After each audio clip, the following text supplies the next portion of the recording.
예, 자, 사도행전 8장 1절부터 13절까지 다 같이 한 목소리를 들어갑니다. 시작. 사울은 그가 죽임 당함을 마땅히 여기노라. 그날에 예루살렘에 있는 교회에 큰 박해가 있어 사도 외에는 다 유다와 사마리아 모든 땅으로 흩어지니라. 경건한 사람들이 스데반을 장사하고 위하여 크게 울더라. 사울이 교회를 참배할 때 각 집에 들어가 남녀를 끌어다가 옥에 넘기니라. 그 흩어진 사람들이 두루다니며 복음의 말씀을 전할세 빌립이 사마리아 성에 내려가 그리스도를 백성에게 전파하니 우리가 빌립의 말도 듣고 행하는 표적도 보고 한 마음으로 그가 하는 말을 따르더라. 많은 사람에게 붙었던 더러운 귀신들이 크게 소리를 지르며 나가고 또 많은 중풍병자와 못 걷는 사람이 나으니 그 성에 큰 기쁨이 있더라. 그 성에 시몬이라 하는 사람이 좀 붙어 있어 마술을 행하여 사마리아 백성을 놀라게 하며 자칭 큰 자라 하니 낮은 사람부터 높은 사람까지 다 따르며 이르되 이 사람은 크다 일컫는 하나님의 능력이라 하더라. 오랫동안 그 마술에 놀랐으므로 그들이 따르더니 빌립이 하나님 나라와 및 예수 그리스도의 이름에 관하여 전도함을 그들이 믿고 남녀가 다 세례를 받으니 시몬도 믿고 세례를 받은 후에 전심으로 빌립을 따라다니며 그 나타나는 표적과 큰 능력을 보고 놀라니라. 예. 어디서 작은 일도 보셨네. 여기 불좀 켜줘요. 응? 여기 불좀 켜. 자, 자, 다 들어오셨죠? 예, 어제면 조금 늦게 들어오셨네. 예. 뭐 내리랍죠? 네. 자, 지금 사도행전 8장 1절부터 13절까지 오늘 하도록 합니다. 자, 지난번에 이제 저희들이 이제 사도행전 7장 내용을 다뤘었죠. 7장 내용이 주 내용이 뭐였죠? 스데반의 증거였죠. 예, 스데반의 증거로 그 다음에 많은 불량배들이 참 스데반을 돌로 쳐 죽이는 그런 일이 있었죠. 예루살렘에서 이제 스데반이 돌에 맞아 죽은 후에 그 다음에 이제 본격적인 이방인의 선교가 시작된다라고 그렇게 이야기를 나눴었죠. 이제 스데반의 죽음이 어떻게 보면은 이방인의 선교를 위한 희생 제물이었다. 그렇게 이해를 하셔야 돼요. 그렇고 이제 이방인의 선교의 문이 이제 열리면서 이제 많은 변화가 이제 앞으로 일어나죠. 그거를 우리가 염두에 둬야 된다라고 생각하고, 마태복음 23장 37절에 가면은 예수님께서 예루살렘에 대해서 하신 말씀이 있어요. 한번 찾아볼까요? 마태복음 23장 27절. 37절. 23장 37절에 보면은 예수님께서 예루살렘에 대해서 참 안타까워하는 마음을 표현했죠. 다 같이 읽습니다. 예루살렘아 예루살렘아 선지자들을 죽이고 네게 파송된 자들을 돌로 치는 자여 암탉이 그 새끼를 날개 아래 모음같이 내가 네 자녀를 모으려한 일이 몇 번 있더냐. 그러나 너희가 원하지 아니하였도다 그랬어요. 여기서 보면은 예루살렘아 예루살렘아 두 번 그렇게 말씀하신 거 안타까움의 표현이죠. 예루살렘이 어떤 성이에요? 예루살렘 옆에 사람을 두고도 하는 말이에요. 예루살렘아 예루살렘에 가는 너희들아 너희들은 선지자들을 죽이고 그 다음에 복음을 위해 파송된 자를 너희들이 돌로 친다라고 그렇게 이미 예수님께서는 말씀을 하셨어요.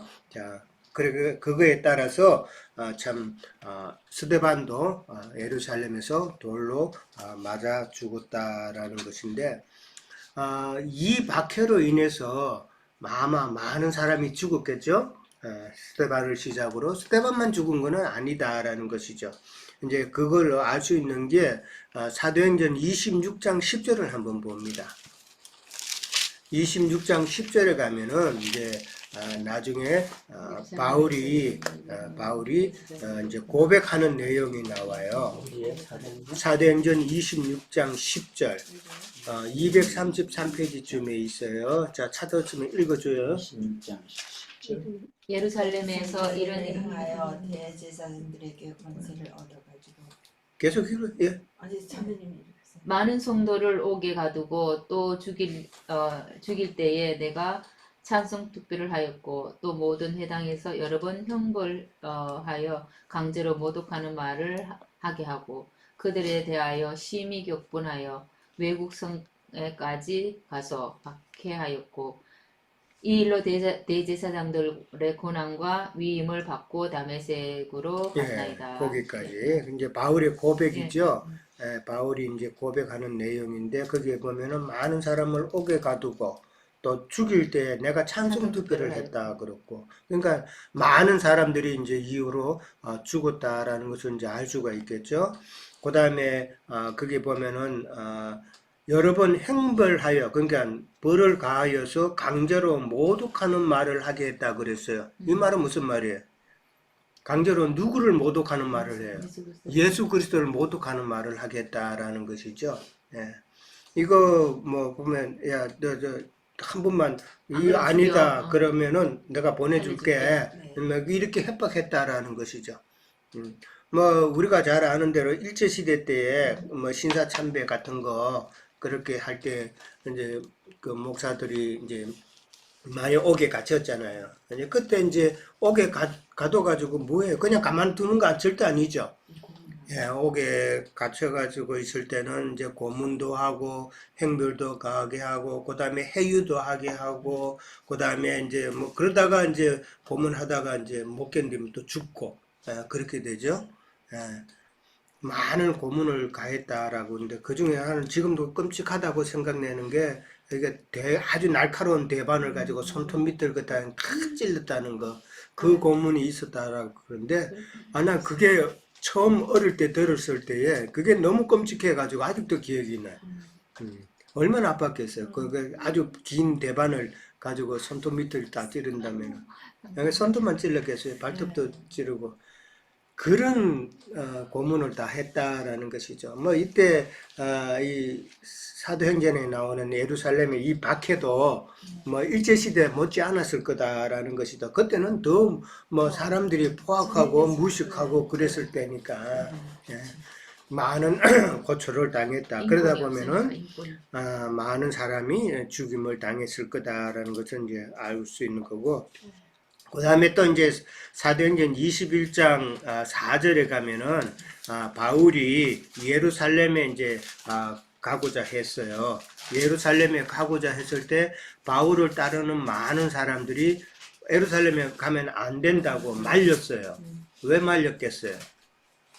예, 예루살렘에 가면은 옛날에 바울 때문에 죽은 사람들이 많으니까 그 가족들이나 친구들이 가만두지 않을 건 뻔한 일이다 이거죠. 예, 그러니까 바울이 지금 이렇게 어떻게 바뀌었는가를 모르는 많은 사람들이 바울을 가만두지 않을 거라는 그 면이 있죠.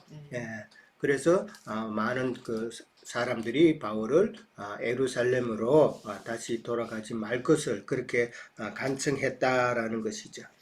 자, 1절에 갑니다. 1절에 가면은 사울은 그가 죽임당함을 그 스데반이 죽임당함을 어떻게 여겼다고요? 마땅히 여겼다고 그랬어요. 자, 사도행전은 어떻게 보면은 이제 전반에는 예루살렘에서 다른 사도들의 그 모습이 이제 나오지만은 후반에 가면은 주인공은 바울이잖아요, 그렇죠?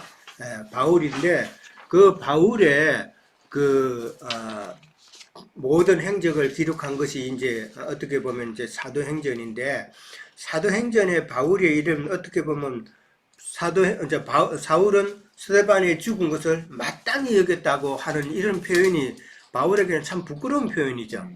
그렇잖아요. 근데 부끄러운 표현인데 이렇게 사도행전에 이렇게 딱 있다라는 말은 우리가 어떻게 생각해 볼 수 있을 것 같아요? 바울은 이제는 복음에 참 전령이 되어서 이제 많은 선교를 담당하고 그랬는데 이제는 자기가 스데반이 그때 그 사건을 자기가 통감하는 그런 모습이다라는 것이죠. 예. 그것은 이제 내가 이전에 했던 그런 부끄러운 일을 이렇게 내놓을 수 있다는 거기에 대해서는 내가 아주 깊이 통감한다라는 그 표현을 지금 사실은 하고 있는 것이다라고 이제 그렇게 생각을 해볼 수가 있겠죠. 22장에 나와 있네. 네. 22절? 아니 22장에 자기가 그러니까. 보영들아 이렇게 변명하는 말. 22장에 가면 바울의 고백이니까. 고백이 예, 자, 그 다음에 그날에 예루살렘에 있는 교회라 그랬습니다. 이 그날이라는 표현을 썼어요. 그날이라는 것은 이거는 이제 이방인의 새 시대의 날을 두고 하는 말이겠죠. 예, 이방인의 새 시대의 날이 되었다라는 것을 이제 선포하는 그런 내용이에요. 그날에. 그 다음에 예루살렘에 있는 교회가 큰 박해가 있고, 자, 1번 문제가 오늘 뭐예요? 스데반 집사의 죽음 이후에 일어난 일들을 정리해 보자라는 것이었어요. 자, 한번 정리해 보셨어요? 자, 누가 말씀해 보실래요? 스데반의 죽음 이후에 어떤 일들이 벌어졌어요? 예루살렘에 큰 박해가 있었고. 자, 크게 순서대로. 13절까지 전부가 다 네, 그런 뭐, 행동이에요. 네. 그렇죠? 네. 그런데 구체적으로 예루살렘 교회에 큰 박해가 있었다. 박해의 대상은 지금 예루살렘 교회죠. 네. 예루살렘 교회에 큰 박해가 있었다. 그런데 이 박해가 일어난 그 시초는 스데반의 죽음 때문이었다. 죽음이 시초가 된 거죠. 마치 이제 어떻게 보면은 좀 다르게 표현하면은 스데반의 순교로 이제 그런 대적자들이 어떻게 보면 스데반의 피맛을 본 거잖아요. 그렇죠? 피맛을 보면 늑대들이 한번 피맛을 보면은 막 달려드는 것처럼 지금 똑같은 이치다. 한번 스데반의 피맛을 본 이런 악한 자들이 지금 달려들어서 적극적으로 이제는 박해를 하는 그런 표현이다라는 것이죠. 자, 그 다음에 이제 또 두 번째는 유대와 사마리아 모든 땅으로 흩어졌다라는 게 나오죠. 자, 유대와 사마리아로 흩어졌다라는 것은 왜 그렇게 흩어졌어요? 박해를 피해서 흩어졌겠죠. 박해도 피하고 복음 전하기 위해서 있는 거죠. 네. 유대와 사마리아 모든 땅으로 흩어졌다 그러면은 방금 이야기한 것처럼 박해를 피해서라고 하는 생각이 먼저 딱 떠오르죠. 전도도 하고. 근데 박해를 피해서라기보다는 조금 더 깊게 들어가면은 예수님께서 말씀하신 게 있죠. 사도행전 1장 8절인가요? 그게 처음에 우리가 배웠죠. 사도행전 1장. 유대와 사마리아와 그렇죠. 오직 성령이 너희에게 임하면 너희가 권능을 받고 예루살렘과 그 다음에 뭐예요? 유대와 사마리아라고 그러죠. 예. 그 다음에 또 뭐예요? 땅끝까지. 순서죠. 예수님께서 분부하신 그 순서대로 지금 가는 거예요. 처음에는 이제 예루살렘에서 복음이 전해졌죠. 예루살렘에서 이제 많은 사람이 이제 예수를 믿었고 그걸로 인해서 이제 핍박이 생겼죠. 그 핍박 때문에 이제 유대와 사마리아까지 갔단 말이에요. 그러니까 예수님께서 그렇게 분부하신 대로 그렇게 갔다라는 것을 우리는 좀 더 깊이 봐야 되죠. 그러니까 만약에 핍박이 무서워서 도망갔다 그러면은 멀리 가죠. 그렇죠? 근데 유대와 사마리아는 예루살렘에서 지도를 보면은 그렇게 멀지 않아요.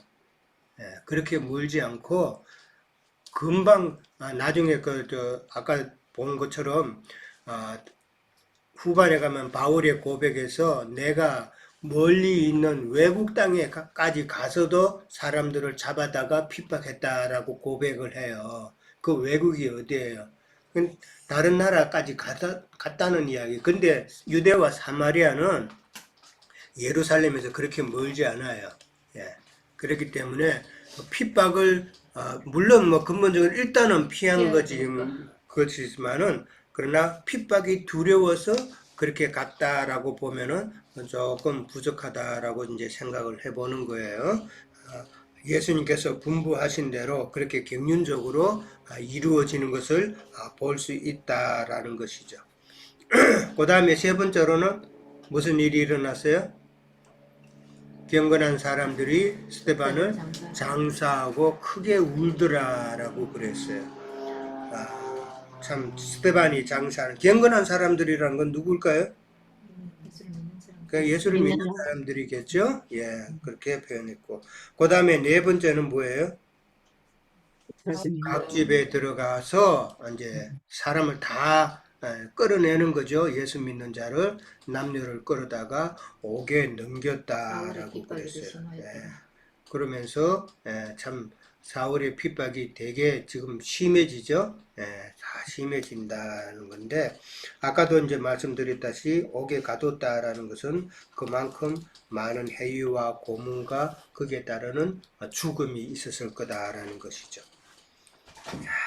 근데 어떻게 보면은 지금 사울이 이렇게 열심으로 이렇게 핍박을 하는 것은 나는 또 다른 면으로 또 보여요. 예. 이건 하나님이 뜻일 수도 있지. 하나님의 뜻일 수도 있다. 근데 7장에서 돌로 치는 자들이 자기 옷을 벗어서 사울의 발 앞에 두었다 그랬잖아요.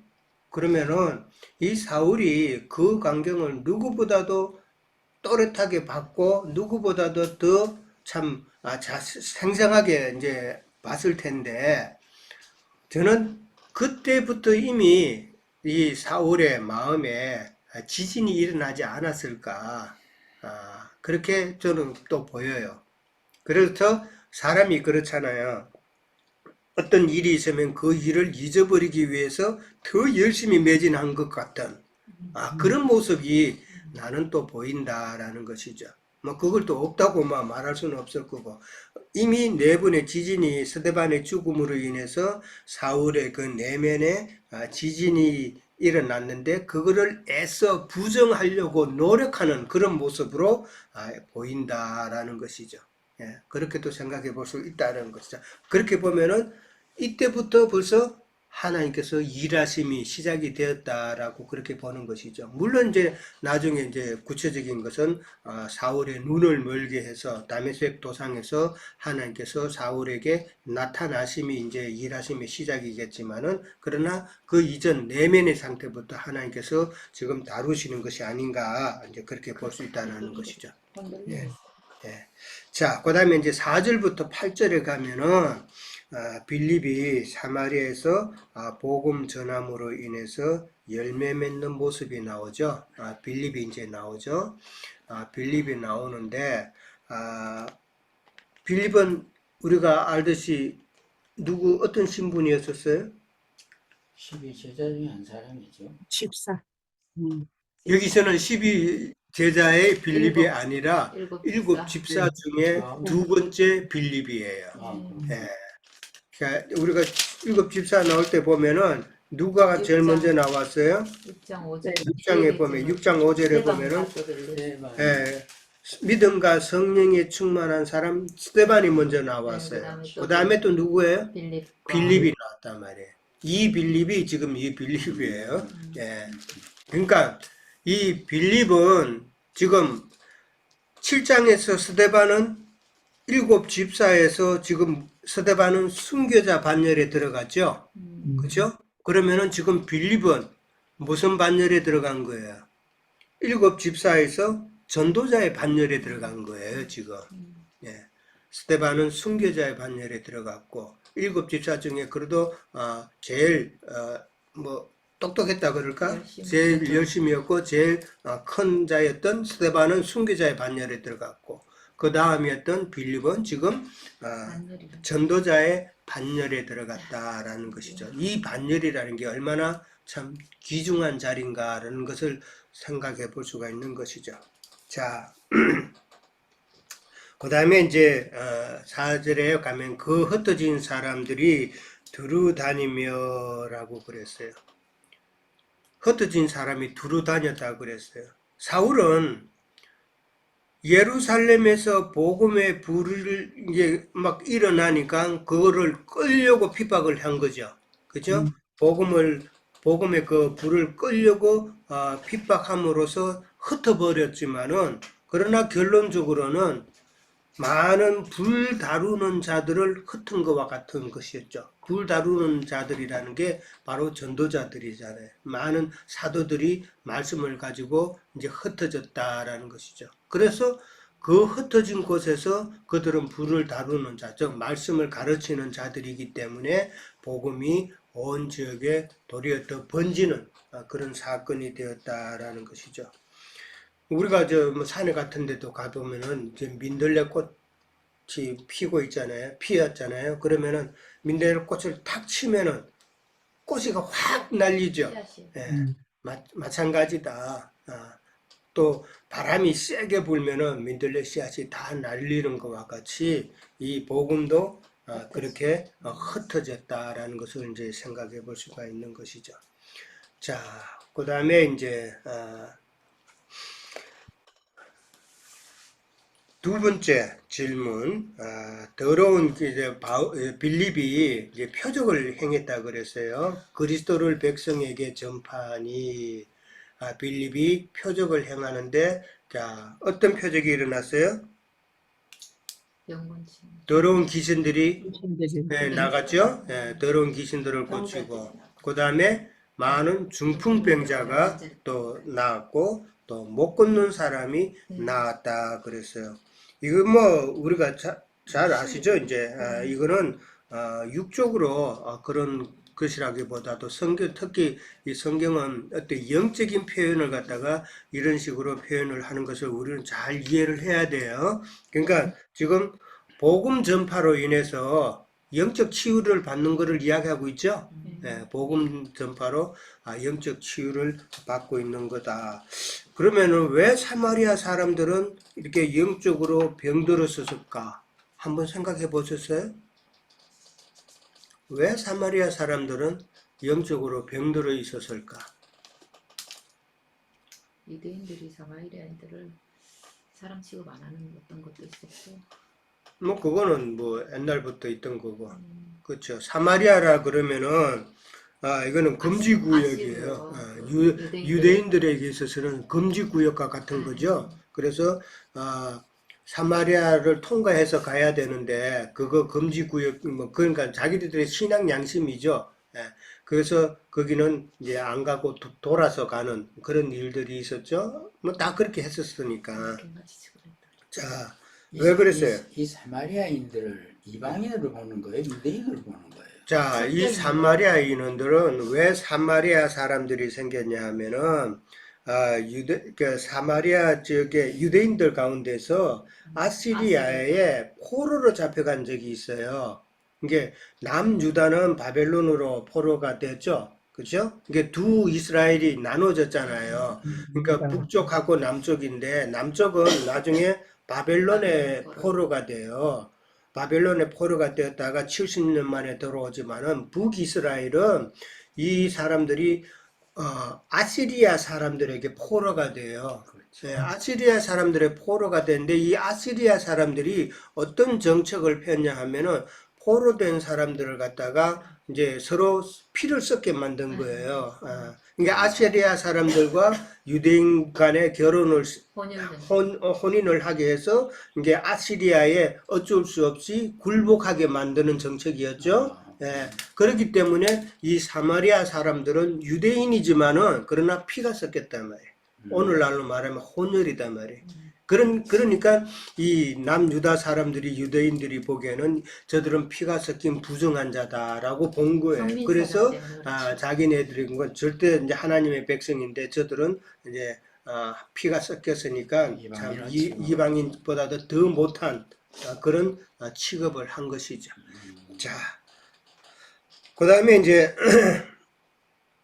자, 더러운 귀신이 나갔다는 것은 이제 악한 영이 이제 나간 것이고, 그 다음에 중풍병자라는 것은 이제 혈이 막히는 거잖아요. 이게 생명에 공급이 안 되는 그런 상황이죠. 그 다음에 못 걷는다라는 것은 바른 믿음의 생활을 못 한다는 이야기잖아요. 이게 깨닫지 못하기 때문에 못 한다는 건데, 자, 왜 이렇게 사마리아에는 이렇게 영적으로 병든 자가 많았을까는 저는 이렇게 또 생각해 봤어요. 예수님께서 사마리아 수가성에 가서 복음을 전한 적이 있죠. 네. 예.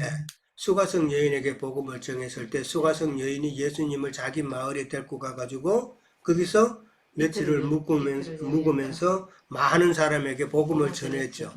그렇죠? 예. 그러고 난 다음에 그 사마리아 성에 복음이 계속 전달이 되었을까요? 안 됐단 말이에요. 예, 저는 그렇게 보는 거예요. 예수님께서 처음에 복음을 전해가지고 그들이 기뻐하고 복음을 받아들여서 참 좋았지만은 계속적인 이 진리의 공급이 없으면은 병든다라는 거예요. 예, 이거를 저는 생각해 본 거예요. 예, 우리도 마찬가지로 말씀을 처음에는 들었지만은 한두 달간 말씀과 떨어져 있어 보세요. 그 영혼이 병들지 않는가. 똑같은 이치예요. 그래서 말씀을 게을리 할 수가 없는 이유인 거예요. 예. 말씀을 늘 묵상하면서 말씀과 가까이 있어야 내 영혼이 건강하게 살찌는 것이지 안 먹으면은 병든단 말이에요. 네, 그것을 저는 지금 이 사마리아 사람들이 왜 이렇게 영적인 병이 많았을까를 이제 생각 그렇게 해본 거예요. 그 다음에 이제 귀신들이 여기 보면 더러운 귀신이 크게 소리를 지르며 나갔다 그랬어요. 성경에 보면은 다 다른 데도 읽어보면 귀신 들린 자들의 이야기가 많이 나오죠. 그 많이 나오는데 그들의 특징이 있어요. 소리 지르는 거예요. 자, 이게 뭘까를 한번 생각해 봐요. 귀신들이 꼭 귀신 들리면은 이상하게 크게 소리를 질러요. 그 우리가 잘 아는 그 누가복음 8장 27절에도 가보면은 두 무덤 사이에 거하는 그 귀신 들린 자가 있었죠. 예, 그 귀신 들린 자가 예수님을 만났을 때에 예수님에 대해서도 또 막 고함을 질렀죠. 그랬을 때에 그 귀신이 뭐라고 예수님께 요구했어요. 왜 나를 그냥 쫓아보내지 말고 저 돼지떼, 산비탈에 있는 그 돼지떼들에게 보내라고 그랬죠. 그 돼지떼가 누구예요? 예, 꿀꿀꿀꿀 세상 것만 찾는 그런 사람들이잖아요. 그러니까 그 악한 영이 지금 어디 있다는 말이에요. 세상 거 세상 교계에 믿는 성도다고 하는 그런 자들에게 지금 다 돼지가 이제 그런 자들이 돼지인데 그 귀신이 지금 거기에 다 있다는 이야기 아니에요. 그 소리를 지르는 거죠. 그래서 귀신이 그 돼지떼 속에 들어가 가지고 그 돼지떼가 또 어디로 갔어요? 비탈길로 막 내리달아서 바다에 다 빠져 죽었다 그랬죠. 이게 뭔가를 잘 이해를 하셔야 되잖아요. 이거 얼마나 무서운 이야기예요.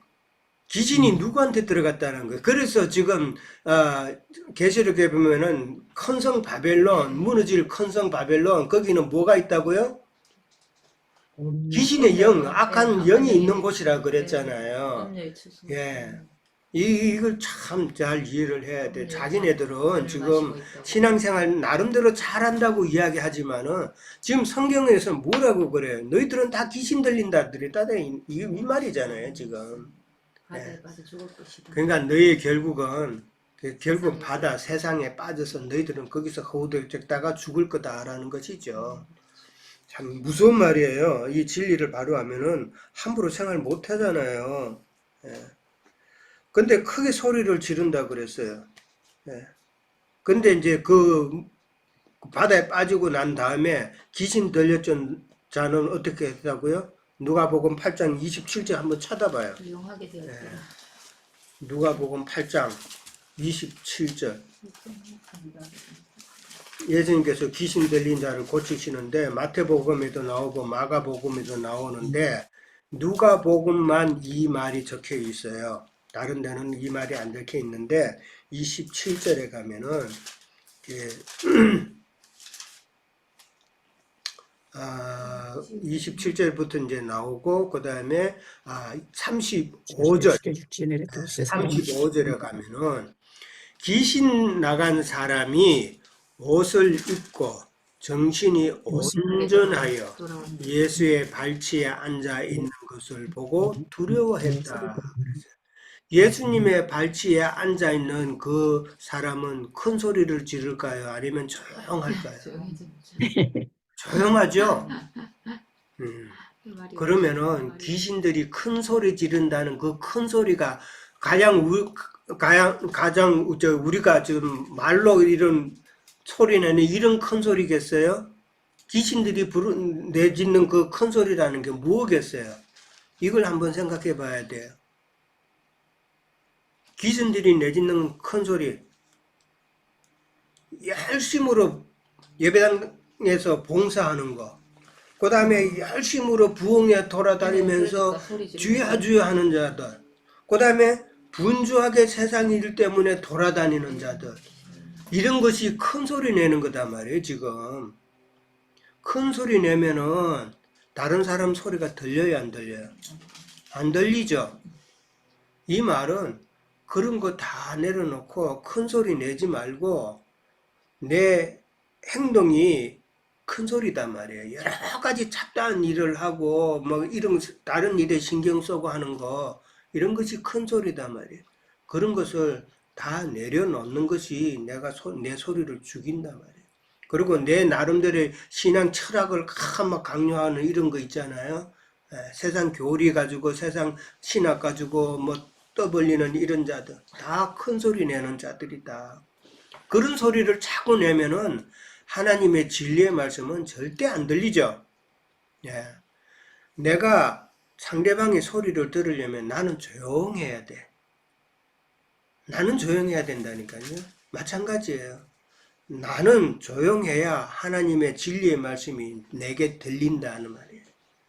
그게 들려야 나는 치유받는 길로 가는 것이고 생명의 길로 가는 거다라는 것을 우리는 잘 깨달으시기 바랍니다. 귀신 들렸다가 치유받은 사람처럼 예수님의 발치에 앉아서 조용히 있다는 말은 내 주장을 안 내세우는 것이죠. 예수님 이거 이렇게 해야죠. 난 내 생각은 이런데, 그런 소리 내지 말라는 거예요. 그리고 예수님께서 하시는 말씀만 들으면은 진리의 말씀이 내게 잘 들린다라는 것이죠. 왜 못 깨달아요? 못 깨닫는다는 것은 문제는 나한테 있는 거예요. 예. 그렇죠. 내 주장, 내 생각, 이거 자꾸 내 소리를 내면은 안 된다라는 것을 우리는 잘 이해하시기 바랍니다. 자, 그 다음에 이제 8절에 가면은 그 성에 큰 기쁨이 있더라라고 그랬어요. 자, 이 기쁨은 무슨 기쁨이에요? 회복된 기쁨. 그렇죠. 회복된 기쁨. 그 다음에 참 복음을 듣고 모든 병이 낫고 하는 영적으로 바로 소성되는 그런 기쁨이죠. 근데 요한복음 16장 20절을 우리가 한번 찾아봅시다. 예수님께서 이미 다 하신 말씀이 이제 이게 이루어지는 거예요. 요한복음 16장 20절. 자, 16장 20절 봅니다. 다 같이 읽도록 합니다. 16장 20절 175페이지쯤에 있어요. 자, 175페이지쯤에 요한복음 16장 20절. 자, 다 같이 읽습니다. 내가 진실로 너희에게 이르노니 너희는 곡하고 애통하겠으나 세상은 기뻐하리라. 너희는 근심하겠으나 너희 근심이 도리어 기쁨이 되리라. 자, 여기서 곡하고 애통한다는 말이 나왔고 그 다음에 기뻐한다는 말이 나왔어요. 그러면 오늘 사도행전으로 봤을 때는 누가 곡하고 애통을 해요? 마귀들 귀신들. 누가 곡하고 애통을 했어요? 오늘 사도행전으로 보면은 귀신. 서대반을 장사하는 사람들이 곡하고 애통했죠? 그렇죠? 그렇죠. 서대반을 장사하는 사람들은 곡하고 애통하고 슬퍼했지만은 그러나 기뻐하는 자는 누가 기뻐해요? 세상은 기뻐하고 이방인이 기뻐하잖아요. 지금 예수님의 요한복음의 이 말씀은 전도자들의 애통과 곡함과 어려움 이런 것으로 인해서 그러나 이방 백성들은 그 복음으로 인해서 기뻐할 것이다 이 말이잖아요. 이해됐어요? 네. 그러니까 곡하는 자들은 지금 스데반을 사도행전에서 보면은 스데반을 장사하고 슬퍼하고 애통하는 자들이고 그러나 그 스데반의 죽음으로 인해서 복음이 지금 흩어져서 이방 땅으로 들어갔으니 이방 사람들은 그 복음으로 인해서 기뻐하는 거다 말이에요. 예수님의 그 요한복음 16장에서 나왔던 그 말씀이 지금 실현된 것이죠. 예, 그렇게 우리는 이해를 여자가 해산하는 걸로 보기에는 예, 그렇게 봐야 된다. 그렇죠. 여자 해산함도 있죠. 네. 참 힘든 가운데서도 있잖아. 고통 가운데서도 아기를 기도해. 그렇죠. 아기를 낳으면 기뻐하는 것과 똑같은 이치다라는 것이죠. 예. 그 이해됐죠? 네. 자, 그다음에 9절부터 13절까지는 이제 시몬이라는 사람이 등장을 해요. 예, 시몬이라는 사람이 등장하는데 3번 문제 보면은 사마리아에 있는 그 시몬이라는 자는 어떤 자이며 그의 신앙은 어떤 신앙일까를 살펴보는 거예요. 자, 이 시몬이라는 사람은 다른 기록에 보면은 시몬 마구스라 그래요. 네, 시몬 마구스 이름이 시몬 마구스인데 마구스라는 말은 이제 마법사, 복술자, 마술가 이런 뜻이에요. 마구스라는 말은 그러니까 네, 그 사람이 직책이죠. 예수 그리스도라고 그럴 때에 예수는 이름이고 그리스도는 예수님의 직책이죠. 구세주로 오신 거니까 그런 식으로 이해를 하면 돼요. 자, 이 사람은 뭐 하는 사람? 마술사. 마술을 행한다 모험사. 그랬어요. 지금 근데 이 마술을 행한데 이 마술이라는 게 뭐를 성경에서는 이야기할까? 우리가 아는 갑자기 속임수. 카드 놀이 하면은 싹 사라졌다가 내가 생각했던 게 싹 나타나고 그런 거잖아요. 한 번은 내가 LA에 가게 하고 있을 때 어떤 사람이 들어왔어요. 그러면서 어떤 단체가 있는데 거기에 기부를 좀 해달래요. 그래서 기부를 그때 20불 줬나? 일단 이렇게 줬는데 그 기부하기 전에 자기가 이제 나를 갖다가 마술을 보여준다는 거예요. 그래서 내보고 종이에 내가 어떤 꽃을 좋아하는지 써보래요. 그래서 모르게 몰래 썼어요. 썼는데 그 사람이 딱 맞추는데 내가 장미를 썼는데 너 장미 썼지 그러는 거예요. 장면 마술이잖아요. 다 맞추겠다. 예. 아니 또 다른 것도 쓸 수 있으니까. 아니, 그러면서 그 사람이 마술을 잠깐 행하는데 그게 좀 신기하긴 했어요. 저도 참 마술을 참 좋아하는 편인데 재밌잖아요. 좋아하는 편인데 물렸죠. 실체가 아닌 속임이죠. 속임인데 그 마술을 성경에서 이야기하겠느냐라는 것이죠. 이 마술이라는 단어는 다른 데 보면은 마술사라고 그러기도 네, 하고 네. 그 다음에 또 복술자라는 표현도 써요. 복술자. 그 다음에 또 이제 술사라고도 그러죠. 복을 빌어주는 술사라는 말은 어디에서 나왔어요? 애굽에서 그렇죠. 애굽에서 나올 때에 이스라엘 백성들이 나올 때에 모세를 대적했던 그 술사, 얌네와 얌브레 술사였죠. 그게 마법사란 말이에요. 그들이 뭐를 했어요? 모세가 했던 일을 그들도 또 같이 따라 했잖아요. 술사였단 말이에요. 자, 그러면서 이제 마술을 행하는 자라고 나왔어요. 이사야 8장 19절에 보면은 마술사를 갖다가 뭘로 또 연관해서 말씀을 했냐 하면은 신접한 자라라고 표현이 되어 있어요. 예, 신접한 자. 그러니까 그게 이사야 8장 19절에 보면 나와요. 그 다음에 사도행전 13장 6절에도 보면은 마술사 바예수라는 사람이 있어요. 예, 한번 찾아볼까요? 13장 6절에 보면은 바예수라는 자가 있는데 그는 어떤 자인가 표현을 해놨어요. 13장 6절에 보면은 온섬 가운데로 지나서 바보에 이르러 바예수라 하는 유대인 거짓 선지자인 마술사를 만나니, 그죠? 바예수라는 그 마술사가 있는데 이는 누구라고요? 어떤 자라고요?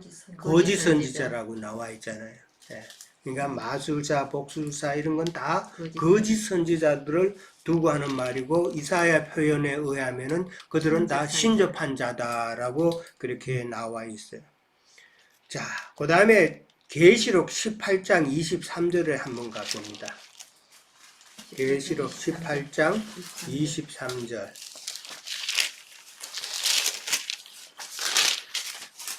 자, 이런 오늘 지금 우리가 보는 이런 말씀만 이게 정확하게 알고 있어도 우리는 헛된 대로 안 빠지죠.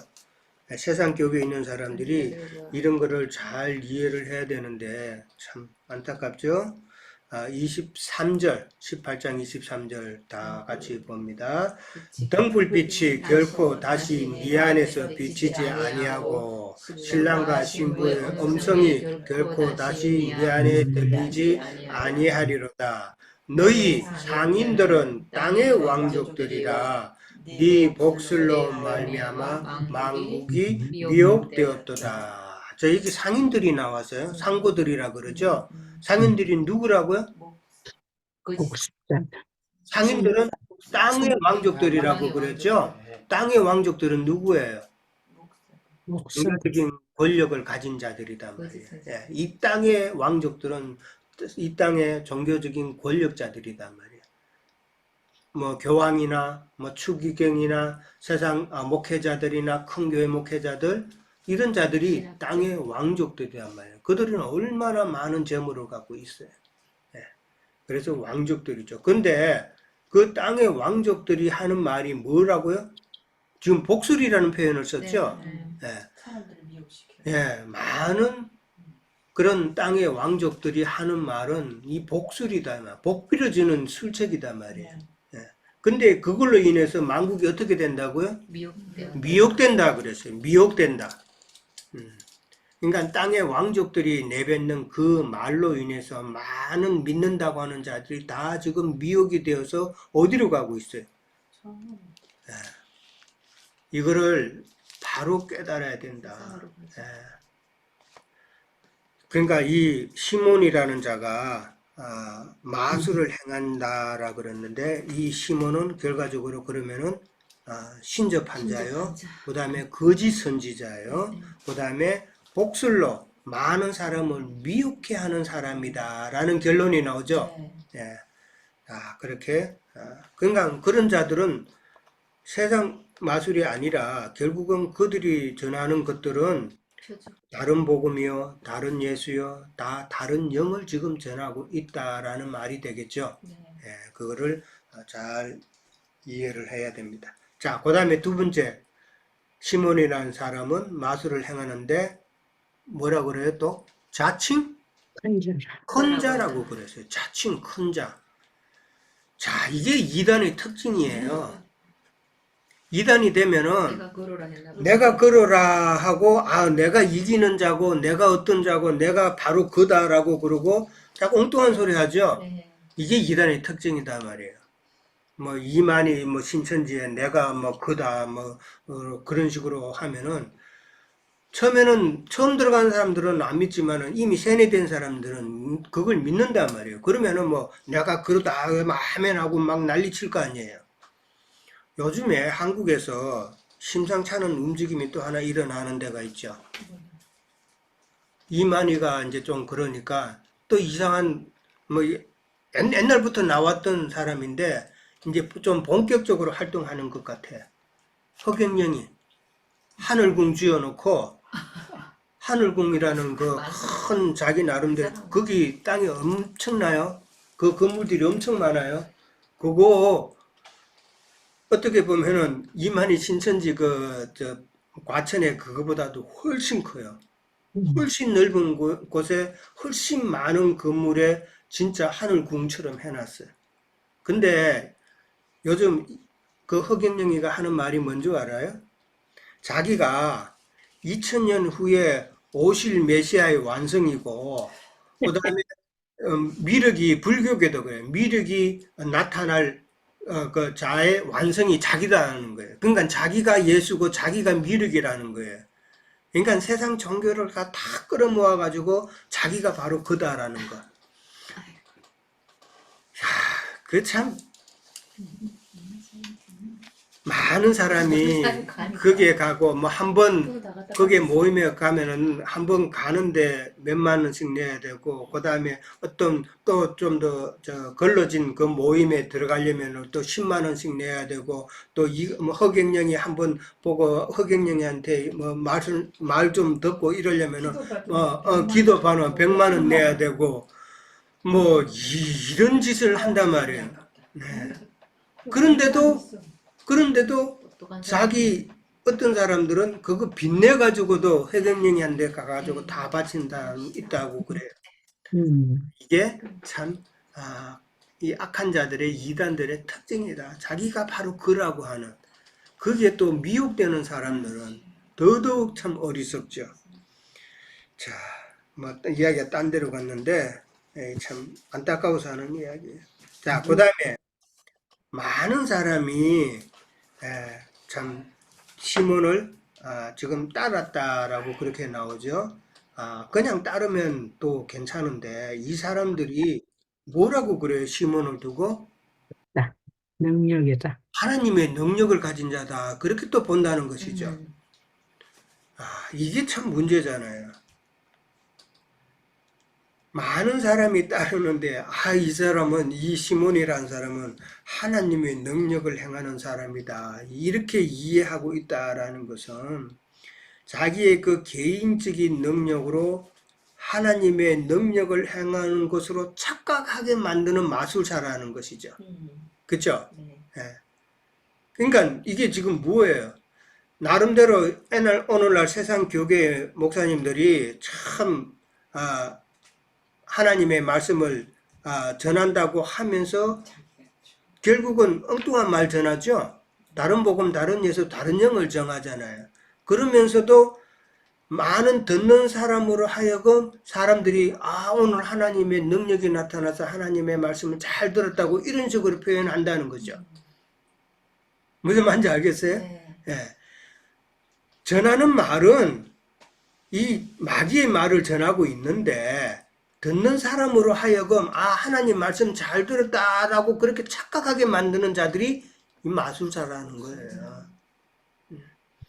이게 그래서 많은 사람이 하나님의 능력이라 한다는 말이 그런 표현이다. 그러니까 우리 목사님 능력의 종, 하나님의 능력을 가지신 뭐 이런 표현 참 많죠. 요즘은 좀 부흥의 포스터가 옛날보다 적지 않지만은 하나님의 능력의 종. 말 들어봐요. 그 사람들 무슨 말 들었는지 처음 다 마귀가 집에 있는 말들이지. 근데도 하나님의 말씀으로 그렇게 알아듣게끔 하는 그런 술수를 부리는 자들이다라는 것이다라는 거죠. 그러니까 착각하게 만든다.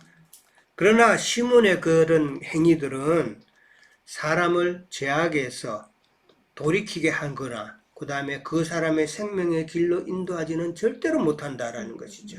네, 그것을 알아야 된다. 그 말이 세상 교계에서 세상 교계 목사들 신학 가지고 교리 가지고 종교적으로 도덕적으로 아무리 설교해봤자 그 말은 사람을 어떻게 돌이키게 하고 참 진리의 말씀으로 돌아가게 하는 그런 역할은 못한다라는 이야기가 되겠죠. 자, 그 다음에 네 번째로 가면은 빌립의 전도를 믿고 많은 사람이 세례를 받았다라고 나오죠. 자, 믿고 남녀가 다 세례를 받았다. 12절 끝에 나와요. 자, 그러면은 오늘날 세상 교회에서는 세례 받을 때 그런 말을 해요. 세례를 받아야 구원을 받는다라고 그렇게 이야기하는 목사들도 있어요. 야, 그건 다 세례 받으라고 하는 이야기죠, 결국은. 근데 세례를 받아야 구원을 받아요? 네.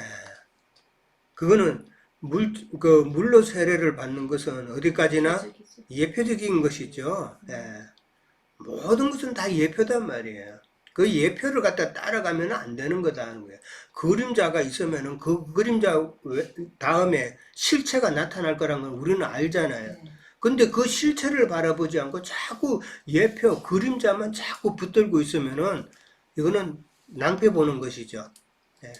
그거를 우리는 잘 알아야 된다. 이게 형식적인 그런 물세례가 아니라 참 진리의 말씀으로 우리의 영적인 세례를 받아야 된다라는 것을 보여주는 것이다라는 것이죠. 그러니까 세례에 있어서 그런 참 영적인 진리의 말씀으로 참 영적인 세례를 받지 못하면은 어떻게 보면은 참 회개가 없는 것이죠. 참 회개가 없다라는 말은 참 용서도 없다라는 말이잖아요.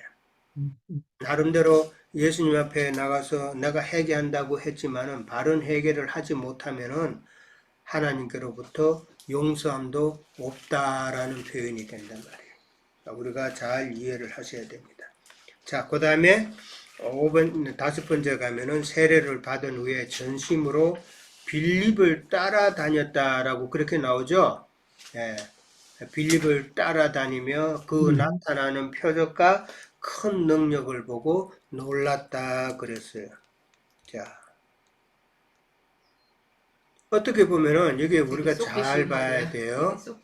예, 지금 시몬은 믿고 세례를 받고 전심으로 빌립을 따라다녔다라고 그랬어요.